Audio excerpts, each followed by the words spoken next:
Episode 2. For anyone who has never heard of Kelsey or her music, the best way I can describe her is if Solange and Fiona Apple had a baby, who was gifted with cello, piano, and violin skills, not to mention her majestic vocals that honestly sound like she should belong in an opera. So Help Me God is her follow-up album to her debut Blood, one that took almost 7 years to come into fruition, but it's completely understood once you hear her lyrics across the album tackling artistic rebellion, heartbreak, transformation, and spiritual rebirth. The production honestly is just as beautiful and emotionally moving, and the first and last songs alone on this album are some of my favorite songs this year. And a lot of songs throughout this album could really go down as some of Kelsey's best songs, period. For any alternative R&B or art pop people, definitely give this a listen. I'm very hit or miss with this debut tape from Proxy though, Trojan Horse. He's an experimental rap artist who I love already for his attempts at breaking down any boundaries around him to essentially craft up some of the wild ass beat choices that he does. Some are very abrasive and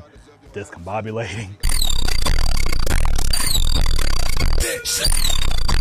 Some are moody, some are actually kind of sweet sounding. He's only 19 as well, and while I am impressed by his sheer ambition, his execution leaves a lot to be desired in certain places. His energy honestly reminds me of XXXTentacion if he was inspired to make music like Death Grips, but it's really the content within Matt's lyrics overall where he shines best in my opinion, as he processes different forms of grief and confronts his mental health. Overall though, I look at this tape very similarly to Owl Pharaoh by Travis Scott. I bring up Travis just to say that he was nowhere near the artistic visionary or creative genius that people claim him to be currently with Owl Pharaoh alone, but it did showcase a lot of promise for him and the potential for greatness that he would eventually achieve. I get that same feeling from Matt, and I would even say that I like this project more than Owl Pharaoh even. Just wanted to expand on that. And I definitely see him going places in the future, especially as he continues to grow and evolve as a person as well as an artist. Lastly, if you're in need of an up-and-coming southern rap star with so much lyrical talent and vibrant charisma his potential can't possibly be denied, Reezy is the guy for you.